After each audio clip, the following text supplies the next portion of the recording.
Turkey's currency, the lira, has tumbled to an all-time low against the U.S. dollar, one day after Turkey's president cited Muslim teachings to justify his decision not to raise interest rates to stabilize the currency.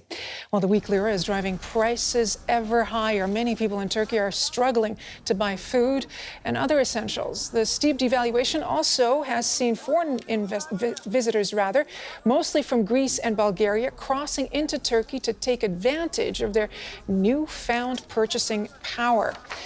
All right, let's get you more. DW correspondent Dorian Jones is standing by in Istanbul. What does this mean for the people in Turkey?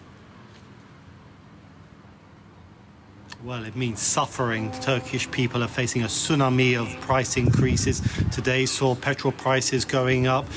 Dairy products have gone up over 50% in the last few weeks. Rents are also soaring as landlords try to peg the rent rises to the rising dollar. On top of that, there's expectation of heating bills will be soaring as well. First winter snows are now hitting Turkey. That's because Turkey imports over 90% of its energy. And for Turkish businesses, the story is also bleak. They are warning that they're fearing that people will no longer be paying their bills, so they are holding off paying their invoices. And on top of that, there are soaring raw material prices and heating costs. And even Turkey's exporters, who have done tremendously well out of the collapse in the currency, they are warning that this uncertainty and chaos is leading them not to expand their production because they don't know what's going to happen next. And that will be a dash for President Erdogan, who is pinning this collapse in the currency to boost the country's economy.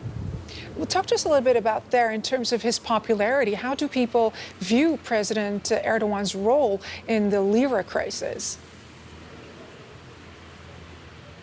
Well, the Turkish economy has been struggling all year, and that has hit President Erdogan's ratings and his ruling AK party. But this latest collapse in the last few weeks of the currency, which has seen it collapse over 35% in 30 days, has seen his ratings now reach rock bottom. They are at record lows. People, when polls say 55% do not want to see him as president, as opposed to 35% who do. And his own party itself is also at record lows, even though it's still the largest party. But the main opposition parties are ahead as a coalition. So Erdogan is in a very deep predicament here, and it's very unclear how this will play out for the president, as all the expectation is that the situation will continue to worsen, with President Erdogan ruling no step back from his very controversial policy of cutting interest rates with inflation soaring.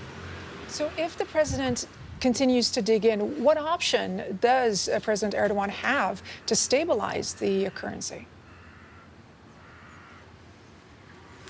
Well, if President Erdogan does reverse his policy, if he introduces a major hike in interest rates, people are talking about possibly a 15, even 20% increase in interest rates to stabilize the Turkish lira, with inflation widely expected to be reaching 30, possibly 40% in the coming weeks. And if he was to establish an independent central bank chief, the wide expectation in the country is that Erdogan runs the central bank, not the central bank himself. If he was going to return autonomy and independence, then the lira would stabilize. But that would be very painful for the Turkish economy. And President Erdogan has ruled that out over the weekend, saying that the cut in interest rates is part of his Muslim belief. According to the Quran, interest rates are forbidden. So I think all eyes are now looking at President Erdogan's parliamentary deputies. There's growing pressure on them to defect in large numbers, which would lead then to an early election. And if you speak to growing numbers of business leaders and much of the country, the only way out of this crisis they see